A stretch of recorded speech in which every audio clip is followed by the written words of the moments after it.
Hello and welcome. You're watching India Ascends. This is a show that gets you stories about India's rise, its ascent. I'm Gaurie Dwivedi, and as always, we start the show with the headlines that we're tracking this edition. A week in Trumpland is almost a lifetime. The US president continues his flip-flop with India, from turning Prime Minister Modi as his friend to revoking sanctions waiver on Chabahar. US continues to add uncertainty to the bilateral relationship. After Nepal, yet another red flag surfaces in India's neighborhood. This time it's Maldives, where massive protests have taken place due to the government's controversial media ban. Opposition terms it draconian. Saudi Arabia and Pakistan ink a mutual defense pact triggered by Israel's attack on Qatar. With deepening India-Saudi military partnership, this pact will impact New Delhi's security calculus. In a fresh crackdown on women, Taliban orders removal of books written by women from Afghanistan's university curriculum, part of a new decree banning the teaching of human rights and sexual harassment. Authorities said 680 books have been revoked. And the frenzy over iPhone 17 in India continues, with large crowds gathering overnight to get their hands on the latest from the Apple stable. This is the Made in India iPhone.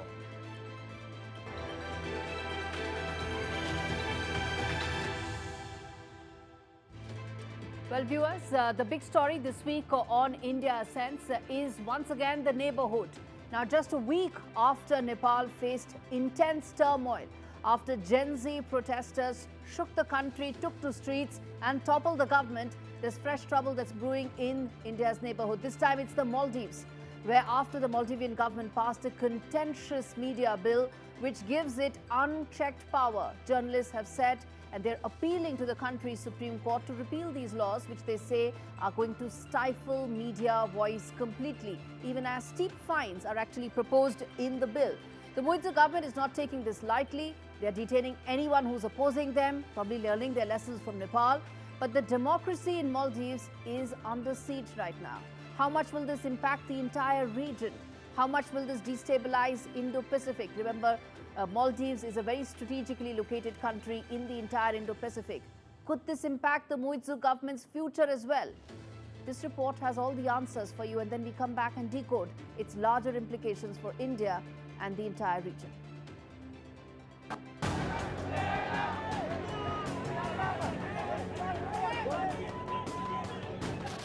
A democracy under siege and the press in the process. The Maldives government has passed a controversial new media regulation bill, a sweeping law that allows for hefty fines and the temporary or permanent closure of media outlets. Critics have declared it the war on free speech. The bill bulldozed through Parliament on Tuesday, where President Muizu's ruling People's National Congress holds a supermajority. This media control bill gives the state unchecked power, giving a new commission loyal to President Muizu the authority to suspend and shut down media houses without a court order.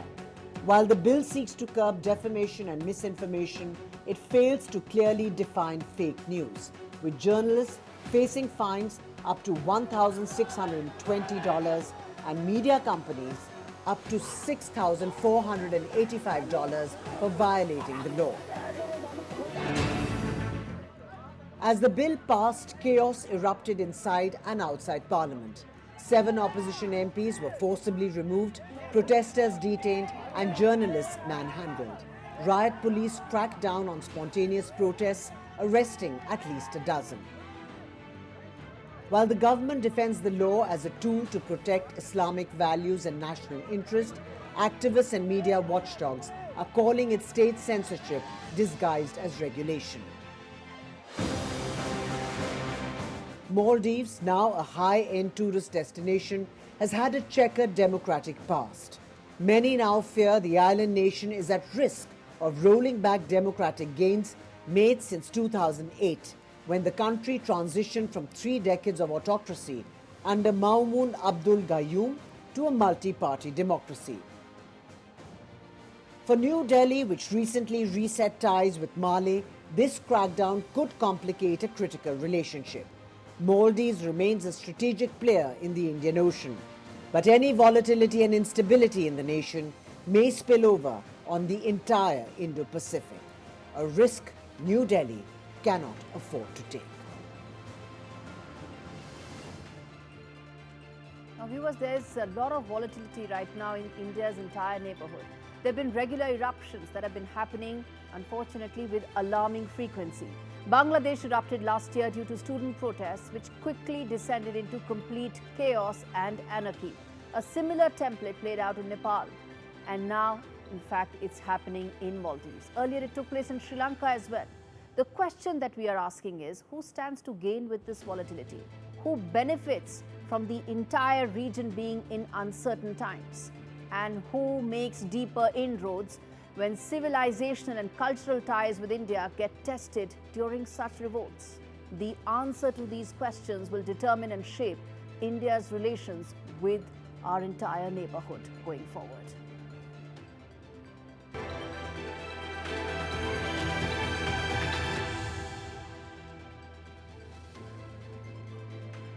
The first wide-angle story on the show. So Saudi Arabia has announced a defense pact with Pakistan. It's a mutual defense pact that triggers a response if either of the two countries are attacked. The pact, in fact, reflects what really is happening in terms of the uncertainties around the world. But I would say that Saudis have been able to successfully weaponize the near total bankruptcy of Pakistan by coming out with this pact. And let's get you some of those details as far as this pact is concerned and the implications and significance of it for the entire world. First up, in terms of what is in it for Saudi Arabia, there's nuclear insurance. Pakistan is the only Muslim majority nuclear country in the world. So there is nuclear deterrence that Saudi Arabia are able to get from it, as well as military manpower. Saudis essentially do not have much military capabilities. They rely heavily on America, and Pakistan's military capabilities then become a huge push for it. What is in it for Pakistan? You heard the first thing is the most important one: deeper funding lines. There is near total bankruptcy for Pakistan. They've been able to successfully project themselves as offering something significant for Saudi Arabia, and in return get the funding lines which are right now choked. Next, leverage as far as the entire Muslim world is concerned, the GCC countries are concerned. As I said, they're the only ones with nukes, hugely unstable country. Nobody knows who has the push button as far as the nuclear arsenal is concerned, but they'll probably leverage this more.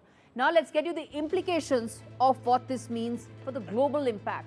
Now, this has been triggered to a large extent because of the attack by Israel on Doha, and that has triggered this kind of a response from Saudi Arabia, acting as the big leader of the entire Muslim world.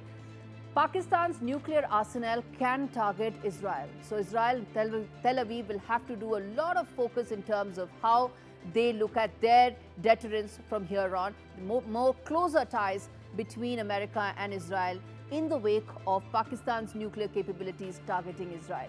Next up, possible Pakistan-Saudi-China nexus. Now, why am I saying that? 75% of Pakistani weaponry right now is of Chinese origin. So if this is the supply lines that they have from their military hardware, of course, going forward, you're looking at a Pakistan-Saudi Arabia-China nexus that may get closer in time, allowing China to continue to make deeper inroads in the region through its CPEC and then BRI investments as well. Why India remains vigilant? Well, this is an investment, this is a relationship that India has hugely invested in the last couple of years. It's a comprehensive strategic relationship for us. We've elevated it. There are regular military exercises, there are intel sharing that takes place. And also at the same time, this year, we formed the Ministerial Committee on Defense Cooperation. There's a lot of close contact between India and Saudi Arabia on all these parameters. Now, in the wake of this pact that has come to light between Saudi Arabia and Pakistan, India will have to do some rethinking because of the closeness that we now share with Riyadh on multiple such factors. Well, viewers, if one were to look at its larger dimension, one can say that by binding a completely dependent Pakistan closer, Saudi Arabia has actually signaled to America and to the world that it will chart its own defense path. But more importantly, Saudi Arabia has never defended Pakistan's act in sponsoring terror against India. And that's the most important distinction that we need to keep in mind. Yes, it's signaling to America that they are going to do what they think is best in their interests. But let's not try and think that this is going to hurt Indian interests. Prime Minister Modi was in Saudi Arabia when the Pakistan-sponsored Pahalgam terror attack took place, and it was condemned in the harshest words by Riyadh. Now, Saudis are now going to jeopardize a much bigger, more evolved partnership with India by backing Pakistan's repeated misadventurism. There are deep oil interests at play as well. India is one of the largest oil importers in the world. We've pivoted towards Russia because it's cheaper. Can Saudi Arabia afford to actually antagonize us and let go of that massive oil exports to India? Well, the more I see it, the more it looks like Pakistan army committing its resources for Saudi efforts for Yemen and Israel. It's not the other way around. Well, viewers, on that note, we're slipping into a very short break on India Sense. We come back on the other side, tell you more about the latest in Trump land, yet another flip-flop, yet another U-turn. What does it mean? We tell you more.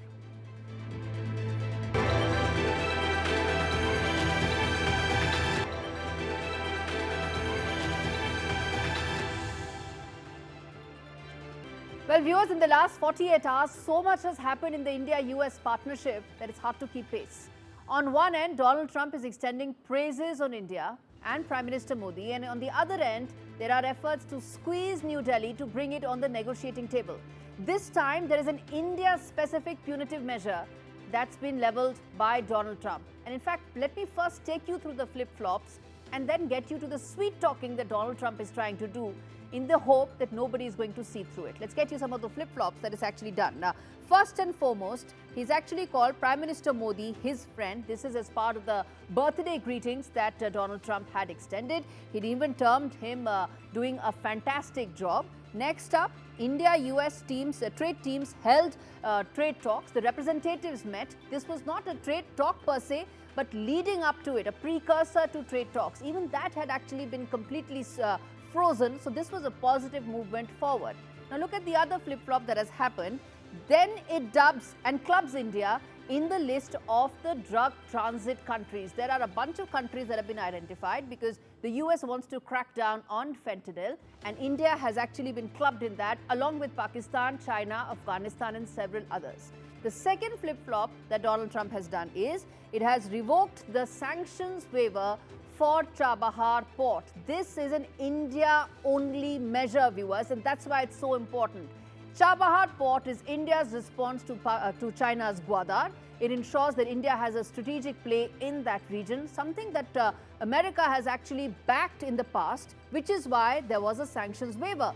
That has now been revoked, an India-specific measure. Let's now play out what exactly Donald Trump said with regard to the India-US relationship, the sweet talk that he's doing, and then I come back and tell you the scenarios that he's actually facing, because all of this is going to hurt the American economy. First up, listen in to him. We come back and talk more.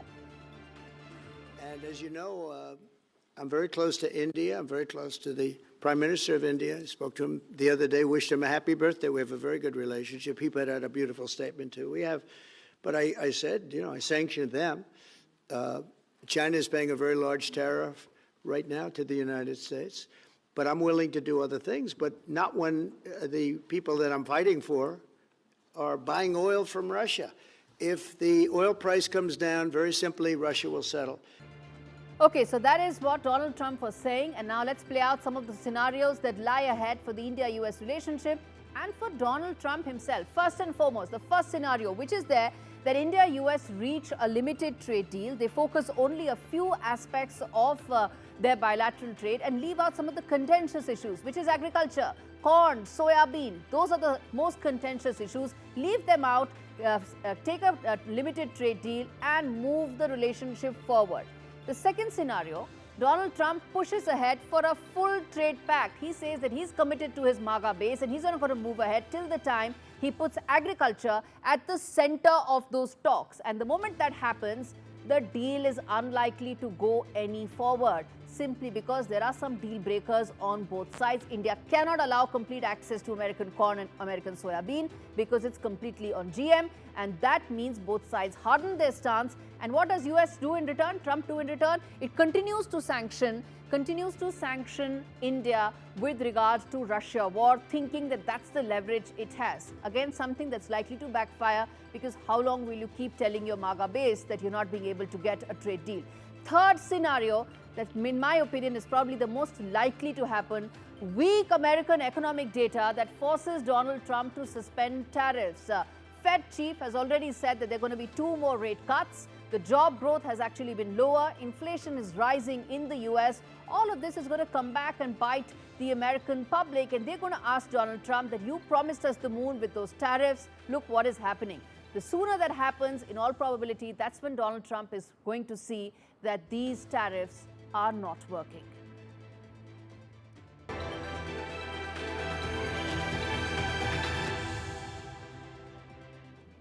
Top voice on the show this week, Stephen Vaughn joins me. He's an American lawyer, former general counsel to the US trade representative, acted as an acting trade representative as well. Mr. Vaughn, thanks so much for speaking to me. Let me start by asking you the fact that the trade reps met today, setting the stage for a possible round of trade talks. How big are you in terms of the optimism that many are having that maybe those trade talks will continue soon? I think it's always good to have the trade reps talk to each other, and I think that I think it's all the news from both countries appears to be positive right now. President Trump and Mr. Modi have been exchanging compliments, so it seems to be moving in a good direction, and I'm sure that means that the trade reps are seeing some progress. Okay, yes, the two leaders have exchanged greetings, but there's been a fair bit of flip-flop. Before I come to any of that, as far as the trade aspect is concerned, how big a deal breaker do you think corn and soya bean is? Because that's exactly what the Americans are saying, that why isn't India buying a bushel of corn from America? But India has its reservations with regards to GM crops. So I think that, obviously, if you want to have a good trade deal with the United States, I think it's important that you show a willingness to buy U.S. agricultural goods. And to the extent that country is not willing to buy U.S. agricultural goods, that's gonna make it harder. I mean, the Americans have very little patience with this line of argument. They've been very angry and frustrated about it for a very long time, and so I think it is gonna lead to a challenge. We make some of the best agricultural products in the world, and we don't like seeing trade barriers against them. So what you're saying is it's actually going to be a deal breaker, in fact. Okay, then let me ask from you that what's the view like in DC? Why is it that India's repeated comments about pointing out that it's not the only one that's buying Russian energy hasn't really hit home? Why is it that there are only India-specific 50% tariffs for buying Russian energy?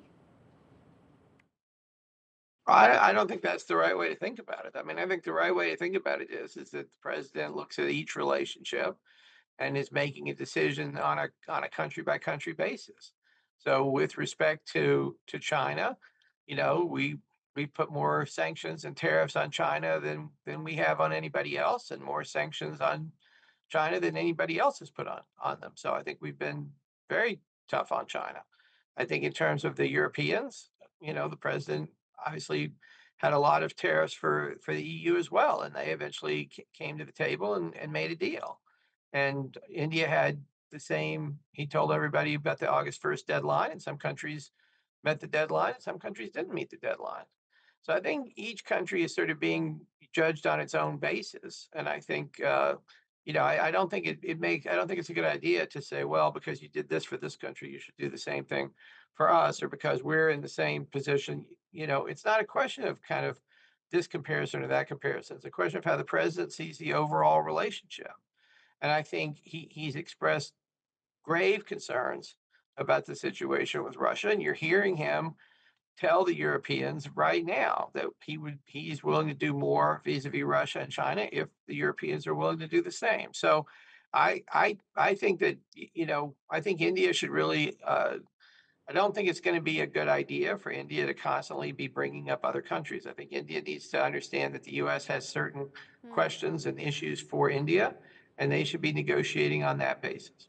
Okay, if those negotiations were to only be on India-specific issues, how soon before you think possibly a limited trade deal may come by to at least get some of the those issues on which there is mutual agreement out of the way? I mean, first of all, in terms of when talks can start and when they would end, I mean, that's all ultimately just going to be driven by the two governments. I mean, the trade ministers are prepared, I'm sure, to start talks at any time. And so I think it's just a question of, I think at this point you have very, very sophisticated people on both sides. They know what the issues are for the most part. And these are really political questions in terms of when the two governments are ready to make a deal. Is the deal likely to be a limited deal? I mean, if you look at the model, for example, that USTR negotiated with the EU, that's exactly what they did. They said, we're going to resolve certain issues, and then other issues like the digital services tax or some of the other issues that we're concerned about, we're going to negotiate those later. So I could very much see the deal with India looking like that. All right, Mr. Waldman, I'm going to leave it there. Thanks much for joining me. Let's hope that at least a limited trade deal actually gets done at the very earliest.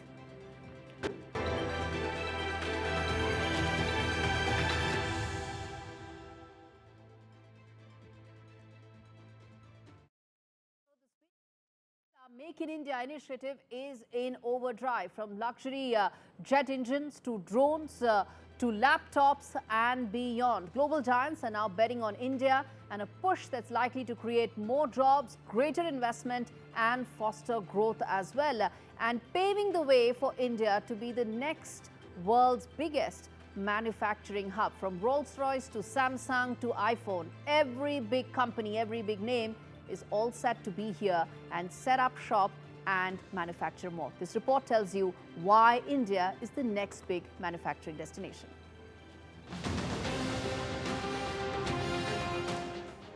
A silent revolution on the factory floors of India. Rolls-Royce is now making critical jet engine components in Bengaluru. The iPhone 17, Apple's newest flagship, rolling off Indian assembly lines. And South Korean giant Samsung preparing to churn out laptops from its Noida plant. The payoff? New jobs, cutting-edge technology and a stronger Indian economy. Make in India is reshaping India's future. Foreign direct investment in manufacturing has surged past $25 billion in 2023 alone. India's electronics exports crossed $29 billion last year, doubling in just 2 years. Already, 2.5 million jobs have been generated in the electronics manufacturing sector. Apple suppliers alone employ nearly 1.5 lakh people. And with ambitions to take manufacturing to 25% of GDP by 2025, India is chasing a $1 trillion dream. Global names are putting their money on India as their next growth engine. Apple aims to shift a quarter of its global iPhone production to India by 2026. Samsung already runs the world's largest mobile factory in India. And Rolls-Royce has signaled India will play a bigger role in its aviation supply chain. From the phones in your pocket to engines that power the skies, India is not just assembling products, it's assembling its future.